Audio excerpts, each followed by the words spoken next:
Hello and welcome back to the Beaglington Review, and a Happy New Year to you. And today I'll be looking at this. It's a Hattons exclusive 14-inch cylinder Andrew Barclay saddle tank 0-4-0 locomotive.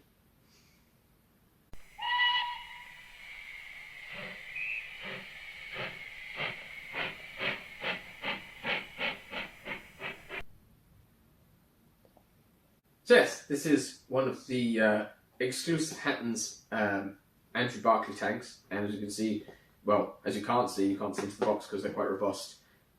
This is a model from 2018, or rather it came out in 2018, so that's 5 years ago now, I suppose, this year. And this one is H4-AB14-006, and when we get to the desk, I'll show you what that means. Yes, hello and welcome to the Beaglington Review, and welcome to the desk. Here I have the Andrew Barclay 0-4-0 saddle tank, exclusive to Hattons Model Railways in 00 scale. Now it's supposed to have a 5-pole motor with all-wheel pickup, and it's got NEM couplings and all that kind of stuff. But I'm really just excited just to look at this thing, and I'll explain why. So the information here tells you that it's the Andrew Barclay 0-4-0ST 14-inch 2069 Little Barford in Acton Lane Power Station blue with wasp stripes. Now, I have a small personal association with this locomotive because when I was growing up, I lived in Suffolk, down the road from the Mid-Suffolk Light Railway, and it was the steam traction on that light railway for a while. Sometimes we would give it the nickname Little... I can't say that on camera. Yeah, so I know this locomotive. I've been on the footplate of this locomotive, so it's going to be really interesting to see what it looks like in model form. Obviously, it's in an earlier livery than I remember it, but I have seen pictures of it in this livery. So here it goes. And I've not actually seen one of these in the flesh before. So in the box we have the Andrew Barclay locomotives, a picture about... I suppose it shows this is a 14-inch cylinder type and this is the 16-inch type. And it says instructions for the care and use of your locomotive. And then it's got about handling, accurate scale model which includes many small detailing parts which can be broken or damaged if proper care is not taken when handling. Right, okay. We recommend running in the locomotive at constant medium speed for 15 minutes in either direction. Do not run this on carpet or floor coverings as dust and hairs can cause damage to the mechanism. Right, and then inside there's some nice colour pictures with how to fit decoder. If you want digital sound, due to extremely small size of this locomotive, it's not been possible to make it ready to fit sound. That's in mind. Detail parts. Detailing parts of the locomotive consist of a set of brake pipes and 2 coupling hooks with 3 link chains and brake pipes. Not all are fitted with brake pipes, referred to images. And there's a thing about cosmetic couplings and fitting the crew. And then warranty information, but that's going to be well out because it's 5 years on. So, I don't know if Santa has pre-fitted the detail to this. Originally they were about £100, I think, when they came out in 2018, but obviously this wouldn't have cost that much because it was second-hand, because you can't get these new anymore. It feels quite weighty already. Now it's out of the box, like it's a big old chunk. I can see the detail pack is still on the top, so I'll just push this out here. There we go, and show you now the detailing pack with the cosmetic hooks and the brake pipes. So I won't be fitting those today because I just want to get this out and have a look. So there you go, it's got a nice... Are you ready? This is the first time I'm going to have seen it. I can just about make out the writing. Oh, wow. Just bring that closer to the camera because that is beautiful. Very gently lift it out. It's very heavy. I think it's got a die-cast boiler, I think. Like it feels like a good heavy chunk of metal anyways. And there's the writing is really really nice and fine when I get it in front of the camera. There you go. That's really nice. It's a really lovely little engine, somewhat chunkier and more I don't know, what the term would be, more rough and industrial feeling than the Peckett. The Peckett's got this sort of like elegant saddle tank, and the Andrew Barclay's more sort of utilitarian kind of look to it. But as you can see, it's got some nice detailing on the top. It's got the safety valve cover thing and the water tank lid with a little metal handle on the top, and the metal whistle and lovely handrails. I think they might be plastic, but I'm not sure, but they're a lovely shade of red. If you look this way, you can actually see the wheels through the running plate, which is a very neat feature. And you can see the underneath boiler detail as well is quite nice. That black bit there, I assume, is where the motor block is. I can't remember if that's there on the original, but no, it's probably, not going to matter too much to me, that part of it, because it's just so nice to have a model of an engine that you've been on the footplate of. I know many people will have that on their railway, and they'll have that kind of thing going, oh yeah, I've done that one. And I'm trying now to focus on this plate here, where it says Caledonia Works and Andrew Barclay and Sons. So that's a lovely detail as well, painted on there. And you've got more of these lovely handrails, and at the back you've got this cab wall with obviously the bit for the handbrake sticking out, and you can see that inside, although there is no there's nothing on the inside of that extra bit there. Let's try and angle it so we can look inside the cab, because there's a lot of really lovely detail inside the cab. Turn it around over this way and look in, and you can see the painted levers and the brass work and everything. It's a bit gloomy in there because obviously you've got this back wall to the cab.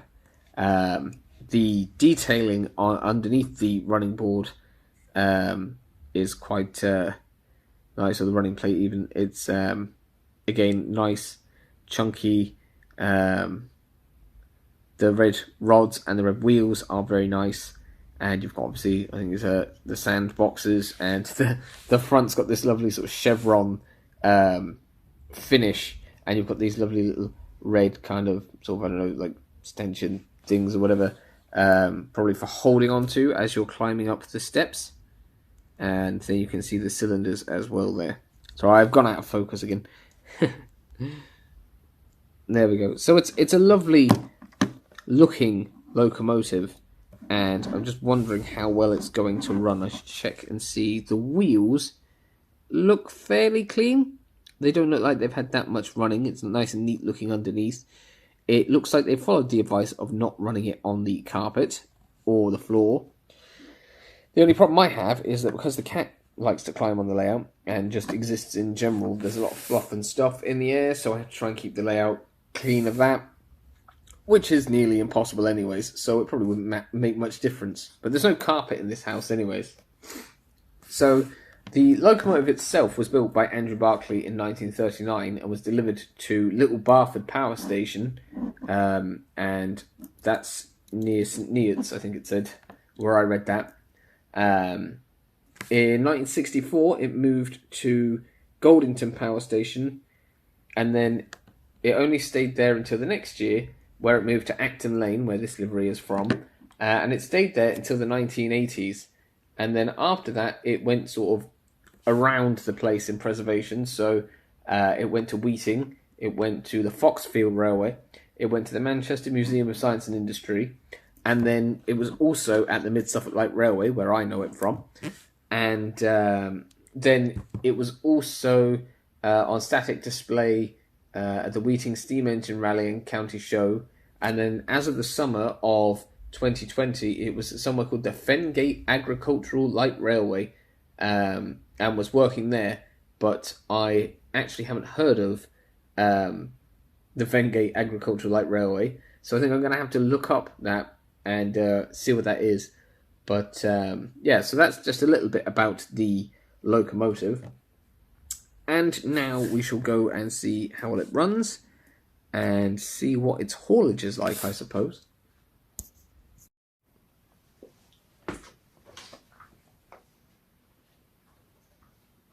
So there she is, the little Barford, and I'm going to use the Hornby red knob controller because it's already on that line, and apply a little bit of power and see if she moves.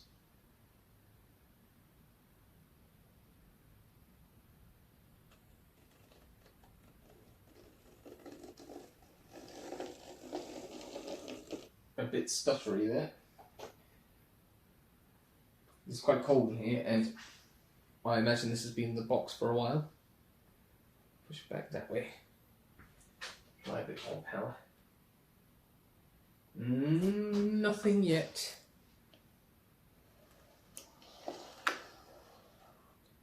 Come on, wiggle wheel. No, no life there. That's not promising. Right, I'm going to swap over the power source to the HM2000. There we go, that's better. So what if I try the red knob again? Maybe not like that one.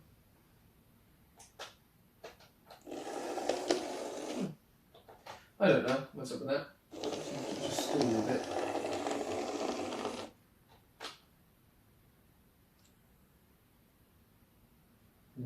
Right, we'll leave it on the HM2000 for now because I'm having less trouble with that. So, plug that in. See if I can get it to go nice and slow.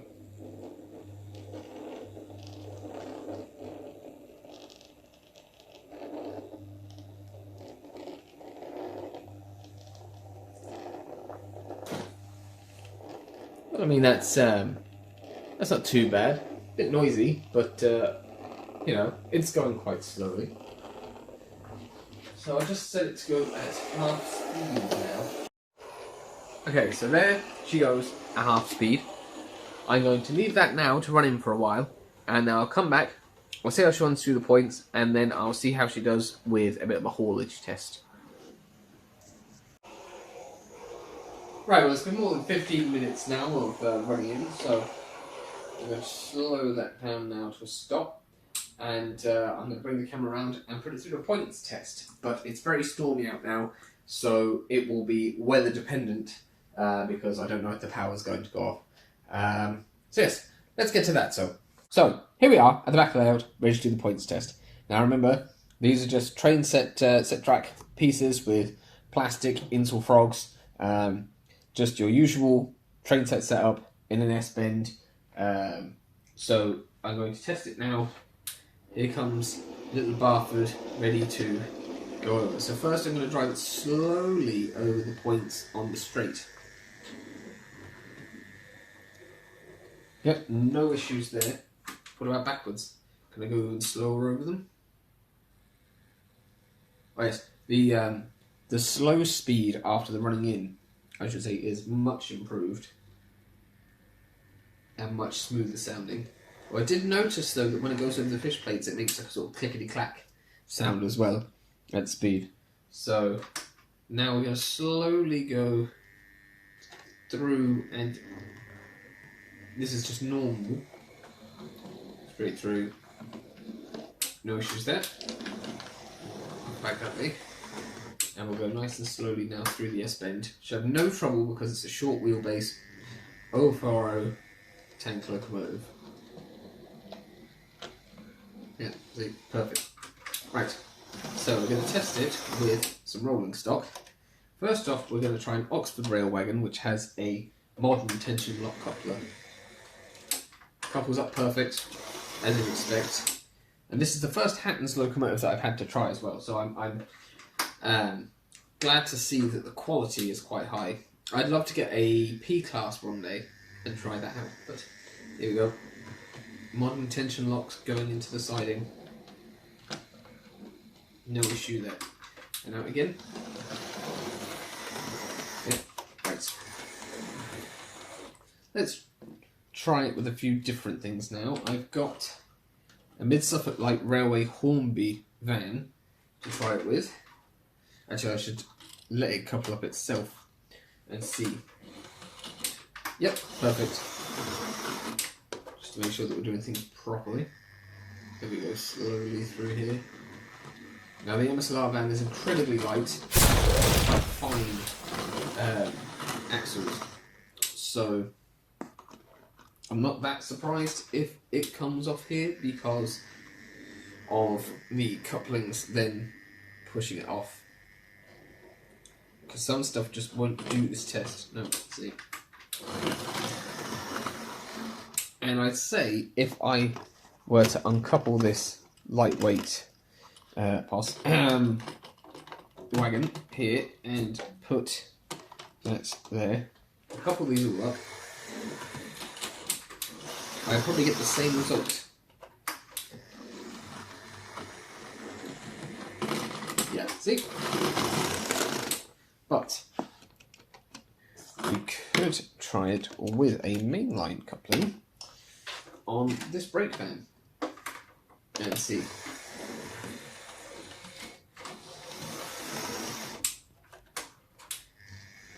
See how that goes through. Yeah. Perfect. Now that's because the brake van is weightier, I'd say. So what I'll do is I'll make this into a little train. And we'll couple it up. 1, 2, 3. And now the MSLR van should go through the points. Now it's got a bit of weight ahead of it to bring it through. See? Right, I think that's pretty much a perfect test complete. Now, let's see how much she can haul, I suppose. Right, so as you can see, we have little Barford here. And I think I have 30 wagons all spaced out on the railway plus the brake van, which makes 31 items of rolling stock.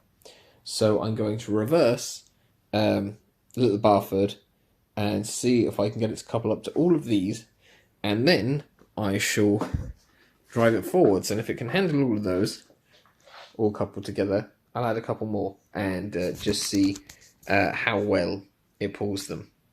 But I don't want to overdo it, so let's try it and find out. Right, so little Barford's in reverse and ready to go. Remember, this is pushing and pushing around first radius curves. So we've dropped part of the train. The problem is that fire stern wagon. Ah, there we go. We've coupled it, but Denby has derailed this long wheelbase wagon here. Right, so we keep going now. And then close that coupling there, and we'll set off. Or not. Come on. Some of these couplings don't like each other as much as I thought. And I've knocked over a coach. But it's alright because it's not connected to that train, it's the other train. Oh dear, this haulage test is a bit of a snag. It seems that too many mixed types of wagons on two sides of curves somewhat stalls the Barclay. But what if we put it on the outside line?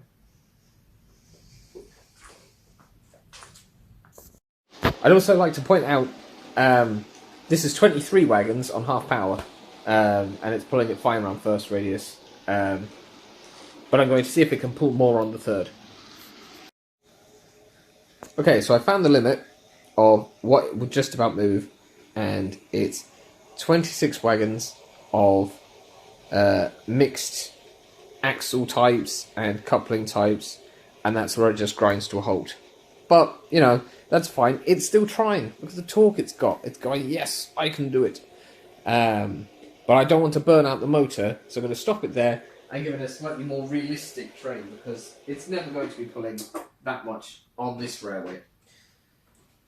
And if you had, you know, a lot of metal axle rolling stock that was nice and light, with the right couplings and everything, it probably could haul that train, you know, pretty easily. It's a gutsy little thing, that. So yeah, I'm going to set it up with a nice little train and get a little bit of it running, and then that'll be it, I suppose. So for the end of this video, little Barford's got a smaller train. It's got 1, 2, 3, 4, 5, 6, 7, 8 wagons and a brake van, which is far more realistic for what I'd be running and what I'd expect for shunting in an industrial setting. And then on the middle line, I'm also running the William Mansfield & Co. Blue saddle tank. So I've got 2 blue saddle tanks running today, with Sodor Scrapco wagons and the Backman Toad, just as something else industrial, I suppose, to run.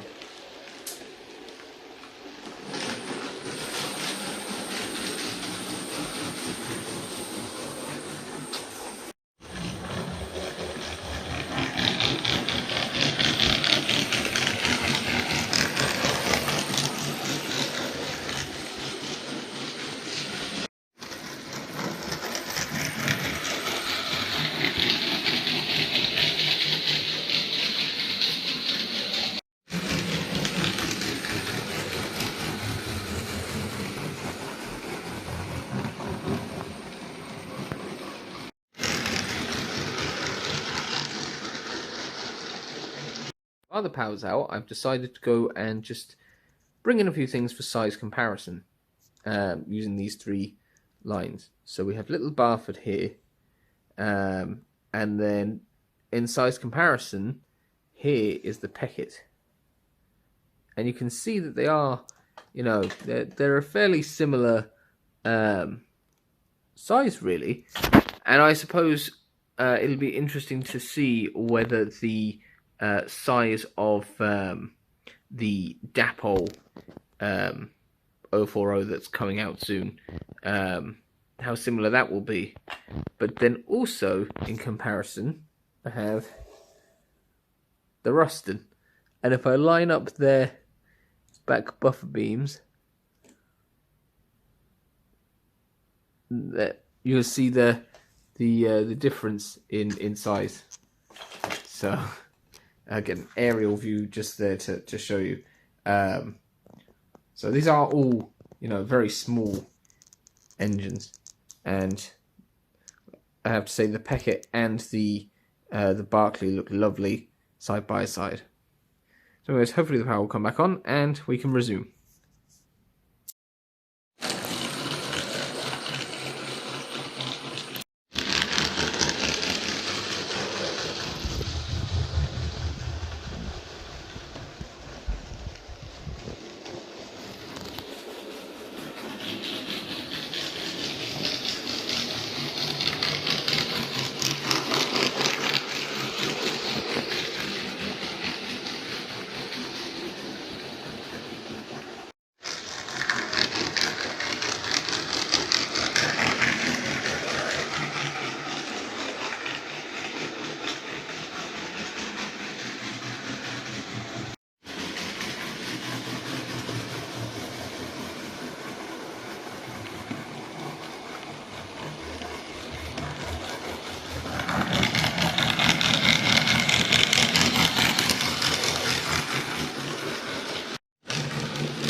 So yes, that was the Hattons exclusive Little Barford Andrew Barclay 0-4-0 saddle tank. It's a lovely weighty piece of engineering. It's gorgeous. It looks just like the real thing. The livery application is brilliant. It's a lovely colour. And I suppose, you know, would I buy another one? You know, as with industrials and other tank engines, I have quite a lot of them. But yeah, I would buy another one to get maybe a 16-inch cylinder variant, or, you know, the Caledonian livery one that they do is very nice. But yeah, if they ever did another run of them, or if a reasonably priced second-hand example came up in a livery I didn't have, I could definitely be tempted, because it's a brilliant little locomotive. It's going to look great alongside the Ruston and the Peckett and the Ruston 88DS, if that ever turns up. So yeah, well done Hattons, because, you know, it's brilliant, and I'm going to have it in a video at some point, pulling the Genesis coach that I have, and maybe, you know, try and get some nice coaches and wagons and things for it to pull. But yeah, really pleased. So thanks again for watching the Beaglington review. You've been a lovely audience. Don't forget, you can like, comment, share and subscribe. There's the subscribe bubble, and there's a playlist thing as well. But until next time, thank you very much for watching, and goodbye.